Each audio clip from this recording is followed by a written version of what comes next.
Hello दोस्तों, स्वागत है आप सभी का ऑप्शन ट्रेडिंग के एक और नए वीडियो में। दोस्तों इस वीडियो के अंदर हम जानने वाले हैं कि शेयर मार्केट में कितना टैक्स लगता है, इंट्राडे ट्रेडिंग के अंदर कितना टैक्स लगता है, कितना टैक्स आपको जो है वो देना पड़ता है। तो ये वीडियो टैक्स के बारे में डिटेल में होने वाला है दोस्तों। लेकिन वीडियो को चालू करने से पहले मैं आपको बता दूं, अगर आप मेरे इस चैनल पर पहली बार आए और इस वीडियो को पहली बार देख रहे हो तो दोस्तों इस चैनल पर मैं बिल्कुल बेसिक से लेकर के एडवांस लेवल तक की ऑप्शन ट्रेडिंग बिल्कुल फ्री में सिखा रहा हूं। मैं सारे ही वीडियोस को जो है वो पार्ट वाइज पार्ट करके बनाता हूं और पार्ट वाइज पार्ट करके सिखाने की कोशिश करता हूं, जिससे आप लोगों को कोई कंफ्यूजन ना रहे कि आप पहले कौन सा वीडियो देखें और बाद में कौन सा वीडियो देखें। आप सारे ही वीडियोस को जो है वो पार्ट वाइज पार्ट करके देख सकते हो और दोस्तों ऑप्शन ट्रेडिंग को बिल्कुल फ्री में दोस्तों सीख सकते हो। तो चलिए दोस्तों वीडियो को शुरू करते हो, जानते हैं कि शेयर मार्केट के अंदर और इंट्राडे ट्रेडिंग के अंदर कितना टैक्स लगता है दोस्तों। तो दोस्तों शेयर मार्केट के अंदर जो सबसे पहले नंबर का जो चार्ज लगता है उसे हम बोलते हैं अकाउंट ओपनिंग चार्ज। ठीक है, अकाउंट ओपनिंग चार्ज वो चार्ज होता है जो आप किसी भी ब्रोकर को देते हैं।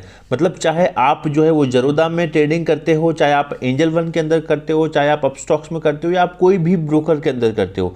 जब आप कोई भी ब्रोकर के अंदर ट्रेडिंग करते हो ना दोस्तों, तो वहाँ पर आपको एक अकाउंट ओपनिंग चार्ज देना होता है। वो अकाउंट ओपनिंग चार्ज जो है वो आपके डीमेट अकाउंट का चार्ज होता है। लेकिन अभी मैं जिस ब्रोकर में ट्रेडिंग करता हूँ, एंजल वन में अभी मैं कर रहा हूँ, तो वहाँ पर मेरा कोई अकाउंट ओपनिंग चार्ज नहीं लगता है। काफ़ी ब्रोकर्स जो है वो अकाउंट ओपनिंग चार्ज को चार्ज करते हैं, लेकिन कुछ ब्रोकर्स जो है उसे चार्ज नहीं करते हैं। तो पहला जो चार्ज आपको देना होता है उसे अकाउंट ओपनिंग चार्ज बोलते हैं दोस्तों। नंबर 2 पर जो आपको चार्ज देना होता है उसे हम बोलते हैं ब्रोकरेज चार्ज। ब्रोकरेज चार्ज दोस्तों जो आपका ब्रोकर होता है वो लेता है। वो किस लिए चार्ज करता है? क्योंकि उसकी कुछ कंडीशंस होती है जो उसने बीएसई एनएसई और सेबी के साथ एक्सेप्टेड कर रखी होती है। तो वहाँ पर आप दोस्तों देखिए वो सेवा तो दे नहीं रहा है, वो भी बिजनेस कर रहा है। चाहे एंजल वन हो, जरोदा हो, तो वो पैसा कमाने के लिए बैठे, तो वो क्या करते हैं, आपसे ब्रोकरेज चार्ज लेते हैं। मतलब हर ट्रेड पर आपसे एक चार्ज लिया जाता है जो आपका ब्रोकर लेता है। ब्रोकर किस लिए लेता है? ब्रोकर आपको जो फैसिलिटी देता है शेयर खरीदने का, बेचने का, उसके एप्लीकेशन का, तो उसके लिए वो कुछ ब्रोकरेज चार्ज करता है, जिसे हम जो है वो ब्रोकरेज चार्ज बोलते हैं दोस्तों नंबर 3 पर जो आपसे चार्ज लिया जाता है जिसे हम बोलते हैं इंट्राडे चार्ज। अगर आप ऑप्शन ट्रेडर हो, अगर आप ऑप्शन ट्रेडिंग करते हो, एक ही दिन के अंदर बाय सेल करते हो, इंट्राडे ट्रेडिंग करते हो दोस्तों, तो वहां पर आपको जो है वो इंट्राडे चार्ज देना होता है। इंट्राडे चार्ज बेसिकली उन्हीं ट्रेडर्स के लगता है जो ऑप्शन ट्रेडिंग करते हैं, जो इंट्राडे में बाय करके सेल करते हैं, उनको जो है वो इंट्राडे चार्ज देना होता है दोस्तों नंबर 4 पर जो आपका चार्ज लगता है उसे हम बोलते हैं एक्सचेंज टर्नओवर चार्ज। अब आप सोच रहे होंगे ये एक्सचेंज टर्नओवर चार्ज जो है वो होता क्या है। बेसिकली दोस्तों मैं जिसको नहीं पता उनको बता दूं कि ये एक्सचेंज टर्नओवर जो चार्ज होता है ये हर ट्रेड पे लगता है। और ये कौन लेता है? ये लेता है बॉम्बे स्टॉक एक्सचेंज, बीएसई और एनएसई। जैसा कि आप लोगों को पता होगा, इंडिया में जो है दोस्तों, इंडिया में 2 तरह के एक्सचेंज होते हैं। एक होता है बीएसई और एक होता है एनएसई। बीएसई इसका फुल फॉर्म है बॉम्बे स्टॉक एक्सचेंज और एनएसई का फुल फॉर्म है नेशनल स्टॉक एक्सचेंज। एनएसई का जो ऑफिस है दोस्तों वो दिल्ली में है। ठीक है, एनएसई का ऑफिस बेसिकली दिल्ली में और बीएसई का जो है वो बॉम्बे में। ये बीएसई होता है और ये एनएसई होता है। ये हर ट्रेड पर चार्ज लेते हैं दोस्तों।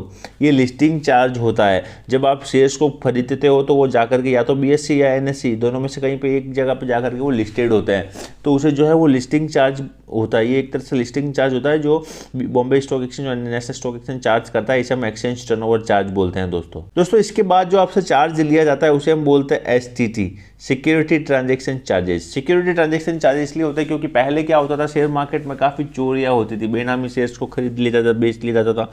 तो उन चोरी को रोकने के लिए कुछ सिक्योरिटीज काम करती है, बीच में कुछ रेगुलेटरीज होती है जो वर्क करती है, तो वो जो है वो आपसे एसटीटी चार्ज करती है, जिसे हम बोलते हैं सिक्योरिटी ट्रांजैक्शन चार्जेस। ठीक है, ये सिक्योरिटी ट्रांजैक्शन चार्जेस। ये ट्रांजैक्शन चार्ज क्या होता है, आपकी सेफ्टी के लिए एक रेगुलेटरी वर्क करती है जिसको कुछ चार्ज दिया जाता है, तो उसे हम बोलते हैं सिक्योरिटी ट्रांजैक्शन चार्जेस दोस्तों। और दोस्तों इसके बाद जो चार्ज आता है उसे हम जीएसटी बोलते हैं। जीएसटी बेसिकली आपको पता होगा, इंडिया में चाहे गुड्स या सर्विस कोई भी बिजनेस करो, आपको वहाँ पर जीएसटी देना होता है, जिसे हम बोलते हैं गुड्स एंड सर्विस टैक्स। ठीक है, तो ये गुड्स एंड सर्विस टैक्स जो होता है ये आपको देना पड़ता है, जिसे हम बोलते हैं जीएसटी। ये भी जो है वो ट्रेड के अंदर लगता है दोस्तों।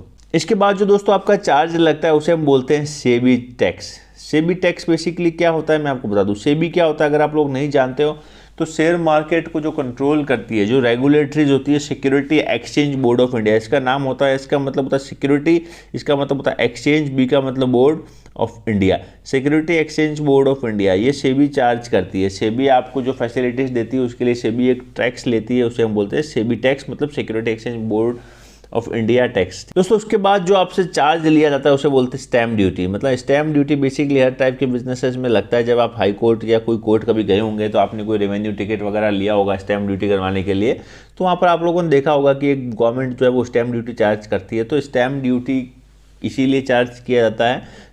शेयर मार्केट के अंदर भी स्टैम्प ड्यूटी आपका लगता है अगर आप ट्रेडिंग करते हो। दोस्तों आपने अगर वो अब्दुल करीम तेलगी वाली वेब सीरीज देखी होगी तो आप स्टैम्प ड्यूटी से अच्छी तरह वाकिफ होंगे कि स्टैम्प ड्यूटी जो है वो क्या होती है।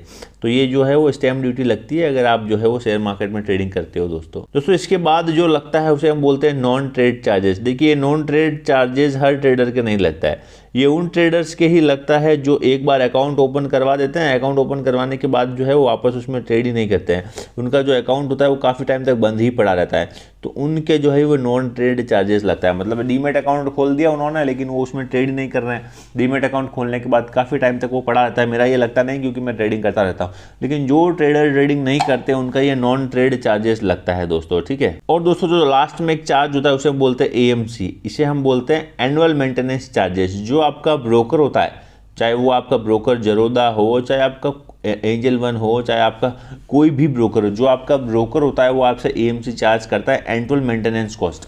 ये हर ब्रोकर चार्ज नहीं करता है, कुछ ब्रोकर्स में ये फ्री भी होता है। आप उसे जाकर के गूगल पर देख सकते हो, उसके ऊपर मैंने एक डिटेल में वीडियो बना रखा है।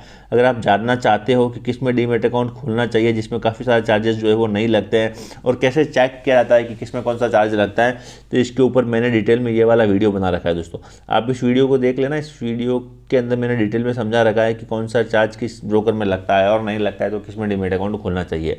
तो कुछ ब्रोकर्स होते हैं जो AMC लेते हैं और कुछ ब्रोकर्स नहीं लेते हैं। AMC का फुल फॉर्म होता है एनुअल मेंटेनेंस कॉस्ट, ठीक है। AMC का फुल फॉर्म होता है annual maintenance cost. Annual maintenance cost basically आपका जो डीमेट अकाउंट होता है उसको मेंटेनेंस करने के लिए लिया जाता है। कुछ ब्रोकर्स ये नहीं लेते हैं, कुछ ब्रोकर चार्ज करते हैं। तो आप वीडियो देख करके जान सकते हो कि कौन से ब्रोकर में आपको डीमेट अकाउंट खुलवाना चाहिए। दोस्तों आई होप दोस्तों आपको इस वीडियो में मजा आया होगा। वीडियो में मजा आया तो वीडियो को लाइक करना, चैनल पर पहली बार आया हो तो चैनल को सब्सक्राइब करना दोस्तों। और अगर सच में मजा आया तो कमेंट बॉक्स में कमेंट करके बताना कि मजा आ गया। आप बस इतना लिख देना कि मजा आ गया तो मैं समझ जाऊंगा मेरे सब्सक्राइबर भाइयों को, मेरे व्यूअर भाइयों को मजा आ रहा है। तो मैं और एनर्जी के साथ और मोटिवेशन के साथ नई नई वीडियोस बनाऊंगा और आप सभी को दोस्तों बिल्कुल फ्री में ऑप्शन ट्रेडिंग सिखाता रहूंगा दोस्तों। और दोस्तों अगर आप लोग नहीं जानते हो कि शेयर मार्केट के अंदर प्राइस एक्शन के साथ साथ में साइकोलॉजी कितना इंपॉर्टेंट रोल निभाती है, साइकोलॉजी क्यों जरूरी होता है, आपको अपनी साइकोलॉजी को बिल्ड करना क्यों जरूरी है, अगर आप जानना चाहते हो प्राइस एक्शन के ऊपर साइकोलॉजी के बारे में डिटेल में, तो मैंने प्राइस एक्शन साइकोलॉजी के ऊपर एक वीडियो बना रखा है। आप इस वीडियो के ऊपर क्लिक करके उस वीडियो को देख सकते हो। आप इस वीडियो के ऊपर क्लिक कर देना, आपके सामने वो वीडियो खुल जाएगा और आप लोग जान सकते हो कि प्राइस एक्शन साइकोलॉजी जो है वो क्या होती है दोस्तों।